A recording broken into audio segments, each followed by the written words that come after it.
In this video, I am going to discuss about some project topic related to second module welding.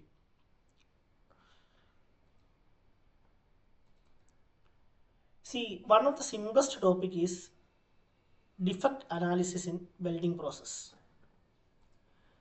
വളരെ സിമ്പിളായിട്ട് ചെയ്യാൻ പറ്റുന്ന ഒരു പ്രോജക്റ്റാണ് welding പ്രോസസ്സിലെ ഡിഫക്റ്റിനെ അനാലിസ് ചെയ്യാനുള്ളത്. കോസ് ആൻഡ് ഡെഫക്റ്റ് ഡയഗ്രാം വെച്ച് അനലൈസ് ചെയ്യാം.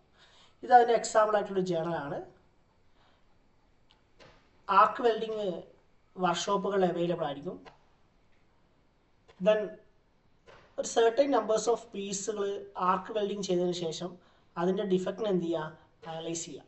ഡിഫക്റ്റിനെ ഡിസ്ട്രക്റ്റീവ് അല്ലെങ്കിൽ നോൺ ഡിസ്ട്രക്റ്റീവ് ടെസ്റ്റിംഗ് വെച്ച് അനലൈസ് ചെയ്യാം. ഈ ഒരു ജേണൽ പേപ്പറിൽ ലിക്വിഡ് പാൻഡർ ടെസ്റ്റ്, അതേപോലെ തന്നെ അൾട്രാസോണിക് ടെസ്റ്റ്, വിഷ്വൽ ഇൻസ്പെക്ഷനൊക്കെ വെച്ചിട്ടാണ് എന്ത് ചെയ്തിരിക്കുന്നത്, അനലൈസ് ചെയ്തിരിക്കുന്നത്. ഇതിൽ 11 നമ്പേഴ്സ് ഓഫ് സാമ്പിൾസ് ഉണ്ട്. ആ 11 നമ്പേഴ്സ് ഓഫ് സാമ്പിൾസിലെ ഡിഫക്റ്റാണ് എന്ത്, കോസ് ആൻഡ് എഫക്റ്റ് ഡയഗ്രാം വെച്ചിട്ട് അനലൈസ് ചെയ്യും. ഓക്കെ, അപ്പോൾ ഇതേപോലെ ഒരു പ്രൊജക്റ്റ് നിങ്ങൾക്ക് ചെയ്യാം. വളരെ സിമ്പിളായിട്ടുള്ള ഒരു ബേസ് ലെവൽ പ്രൊജക്റ്റാണ്.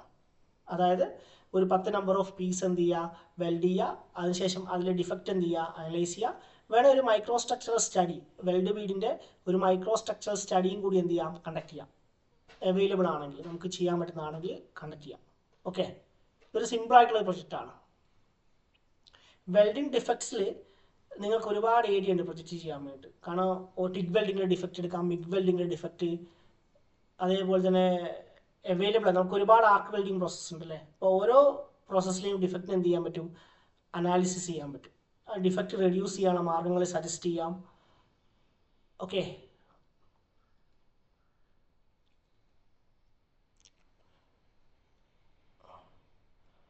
സോ അതേ രീതിയിൽ വരുന്ന ഒരു പ്രോജക്റ്റാണ് ഇത്.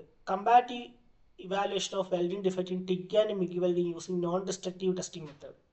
So non destructive testing method കൊണ്ട് മിഗും ടിഗ് വെൽഡിങ്ങിൻ്റെ ഡിഫക്റ്റിനെ എന്ത് ചെയ്തു, അനലൈസ് ചെയ്തു. സോ സാമ്പിൾസ് ക്രിയേറ്റ് ചെയ്തു. ദെൻ അതിനെ ലിക്വിഡ് പാറ്റേൺ ടെസ്റ്റും, അത് തന്നെ ഇവിടെ എന്താണ് ചെയ്തിരിക്കുന്നത്, അൾട്രാസൗണ്ട് ടെസ്റ്റുകൾ, പിന്നെ റേഡിയോഗ്രാഫി ടെസ്റ്റുകളൊക്കെ എന്ത് ചെയ്തു. സോ ഇതും ഡിഫക്റ്റിൽ ചെയ്യാൻ പറ്റുന്നൊരു പ്രൊജക്റ്റാണ്.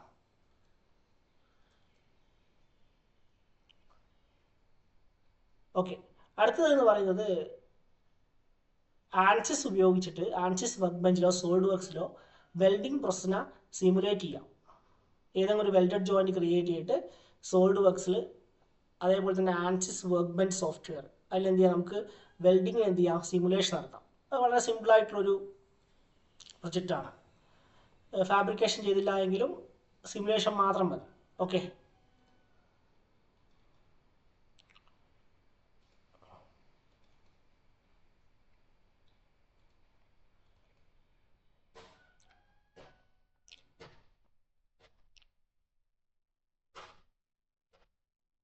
ഇതൊക്കെ വെൽഡിംഗ് ഡിഫക്ട്സിൻ്റെ ആണ്. സോ വെൽഡിംഗ് ഡിഫക്ട്സിൻ്റെ വരുന്ന ജേണൽസ് ആണ്.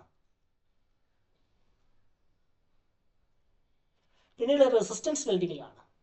റെസിസ്റ്റൻസ് വെൽഡിങ്ങിൻ്റെ പ്രോസസ് പാരാമീറ്റർ ചേഞ്ച് ചെയ്തുകൊണ്ട് അവൈലബിൾ ആണെങ്കിൽ, റെസിസ്റ്റൻസ് വെൽഡിംഗ് പ്രോസസ്സ് എന്ന് പറയുന്നത് ഇൻഡസ്ട്രിയിലാണ് കോമൺലി നമുക്ക് അവൈലബിൾ ആണെങ്കിൽ ചെയ്ത് നോക്കാൻ പറ്റും. അതേപോലെ തന്നെ റെസിസ്റ്റൻസ് വെൽഡിങ്ങിനെ സിമുലേഷൻ ചെയ്യാം.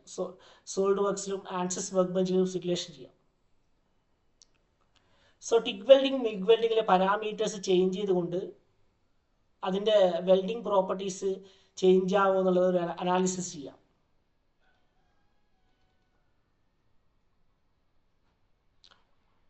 ഷീൽഡഡ് മെറ്റൽ ആർക്ക് വെൽഡിങ്ങിൻ്റെ പാരാമീറ്റേഴ്സ് ചേഞ്ച് ചെയ്യാം. ദെൻ ആ വെൽഡിങ്ങിൻ്റെ വെൽഡഡ് ജോയിൻ്റെ സ്ട്രെങ്ത്തുകൾ എന്ത് ചെയ്യുക, ഡിറ്റർമിൻ ചെയ്യാം. ആ രീതിയിൽ പ്രൊജക്റ്റ് ചെയ്യാം. വളരെ കുറച്ച് ടോപ്പിക്സേ ഞാൻ പറഞ്ഞിട്ടുള്ളൂ. അതായത് ഒന്നെന്ന് പറഞ്ഞാൽ വെൽഡിംഗ് ഡിഫക്ട്സ് ആണ്. വെൽഡിംഗ് ഡിഫക്ട്സ് അനലൈസ് ചെയ്യുക വളരെ ബേസ് ലെവലിലൊരു പ്രൊജക്റ്റാണ്. എല്ലാവർക്കും ചെയ്യാൻ പറ്റുന്ന ഒരു പ്രൊജക്റ്റാണ്. നമ്മുടെ വർക്ക്ഷോപ്പിൽ വെച്ചിട്ട് തന്നെ ഒരു 10-20 വെൽഡഡ് ജോയിൻറ്റ്സ് ക്രിയേറ്റ് ചെയ്തതിന് ശേഷം അതിലെ ഡിഫക്ട്സിനെ എന്ത് ചെയ്യുക, അനലൈസ് ചെയ്യുക.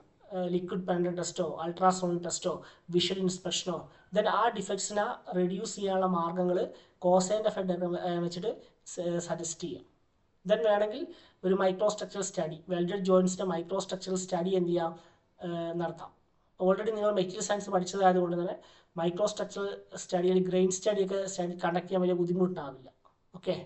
പിന്നീട് വരുന്നത് ടിഗ് വെൽഡിങ്, മിഗ് വെൽഡിങ്ങിൻ്റെയൊക്കെ പാരാമീറ്റേഴ്സ് ചേഞ്ച് ചെയ്തുകൊണ്ട് ഇനേർട്ട് ഗ്യാസ് ഫ്ലോ ചേഞ്ച് ചെയ്യുക, ദെൻ ചേഞ്ച് ചെയ്യുമ്പോഴുള്ള വെൽഡിങ് ഡിഫക്ട്സിൻ്റെ റിലേഷൻഷിപ്പുകൾ. ഇപ്പോൾ ഇനേർട്ട് ഗ്യാസിൻ്റെ ഫ്ലോ ചേഞ്ച് ചെയ്യുമ്പോൾ പെർട്ടിക്കുലർ വെൽഡിങ് ഡിഫക്റ്റ് കുറയും, അല്ലെങ്കിൽ ഇതാണ് ഒപ്റ്റിമം ഗ്യാസ് ഫ്ലോ എന്നൊക്കെ ടിഗ് വെൽഡിങ്ങും മിഗ് വെൽഡിങ്ങിലും ചെയ്യാം. ഓക്കെ. പിന്നെ വരുന്നത് റെസിസ്റ്റൻസ് വെൽഡിങ് പോലത്തെ വെൽഡിങ്ങിലാണ്. കോമൺലി റെസിസ്റ്റൻസ് വെൽഡിങ്ങിലെ പാരാമീറ്റേഴ്സ് ചേഞ്ച് ചെയ്തുകൊണ്ട് അതിൻ്റെ സ്ട്രെങ്ത്ത്, നെഗറ്റ് ഡയമീറ്റർ, പക്ഷേ അവൈലബിൾ ആകാൻ കുറച്ച് ബുദ്ധിമുട്ടായിരിക്കും. റെസിസ്റ്റൻസ് വെൽഡിംഗ് ഒക്കെ ഇൻഡസ്ട്രിയിൽ മാത്രമേ അത് അവൈലബിൾ ആയിട്ടുണ്ടാവുള്ളൂ. അപ്പോൾ വെൽഡിങ് ചെയ്യുന്ന ഇൻഡസ്ട്രിയിൽ പോയിട്ടാണെങ്കിൽ കുറച്ചും കൂടി ടോപ്പിക്കുകൾ നിങ്ങൾക്ക് കിട്ടും ഡാറ്റ കളക്ഷൻ നടത്തി ചെയ്യാൻ പറ്റും. പിന്നെ ഫാബ്രിക്കേഷനും ഒന്നുമില്ലാത്തൊരു ഏരിയ ആണ് നമുക്ക് സിമുലേഷൻ എന്ന് പറയുന്നത്. സോളിഡ് വർക്സിൽ മെറ്റൽ ജോയിൻറ്റ് ക്രിയേറ്റ് ചെയ്തതിന് ശേഷം ആൻസിസ് വർക്ക് ബെഞ്ചിൽ സിമുലേറ്റ് ചെയ്യാം. വലിയൊരു ബുദ്ധിമുട്ടില്ലാത്ത പ്രോജക്റ്റാണ്. ഒരു വെൽഡഡ് ജോയിൻറ്റ് നിങ്ങൾ സിമുലേറ്റ് ചെയ്താൽ മതി. ഒരു ഫില്ലറ്റ് ജോയിൻറ്റോ അല്ലെങ്കിൽ ബഡ് ജോയിൻറ്റോ ലാബ് ജോയിൻറ്റോ എന്ത് ചെയ്യുക, ഒരു സോളിഡ് വർക്സിൽ ക്രിയേറ്റ് ചെയ്യുക, അതിനുശേഷം ആൻസിസ് വർക്ക് ബെഞ്ചിൽ സിമുലേഷൻ നടത്തുക. ഓക്കെ. അപ്പോൾ വെൽഡഡ് ജോയിൻറ്റ്സിൽ നമുക്കൊരു വളരെ ഡെപ്തായുള്ള ഒരു പ്രൊജക്റ്റ് ചെയ്യാനായിട്ട് സമയം ഉണ്ടാവില്ല. കാരണം ആകെ അവൈലബിൾ ആയിട്ടുള്ളത് 3 മാസവും പിന്നെ ഒരു 20 ദിവസമാണ്, 28 ദിവസമാണ്. നമുക്ക് ചെയ്യാൻ പറ്റുന്ന രീതിയിലുള്ള പ്രൊജക്ട് ടോപ്പിക്കുകൾ മാത്രമേ നിങ്ങൾ എന്ത് ചെയ്യാൻ പാടുള്ളൂ, സെലക്ട് ചെയ്യാൻ പാടുള്ളൂ. കാരണം ഒരുപാട് ടൈമൊന്നും ഇതിൽ ഇൻവെസ്റ്റ് ചെയ്യാനുണ്ടാവില്ല. നിങ്ങളുടെ കോളേജിൽ വെച്ചിട്ട് ചെയ്യാൻ പറ്റുന്ന പ്രൊജക്റ്റുകൾ തന്നെ മാക്സിമം എന്ത് ചെയ്യുക, എടുക്കുക. വർക്ക്ഷോപ്പുകളിലൊക്കെ ചെയ്യാൻ പറ്റുന്ന പ്രൊജക്റ്റ് തന്നെ എടുക്കുക. ചെയ്യുന്ന പ്രൊജക്റ്റുകൾ വളരെ നല്ല രീതിയിൽ എന്ത് ചെയ്യുക, ചെയ്യാം. Okay, thank you.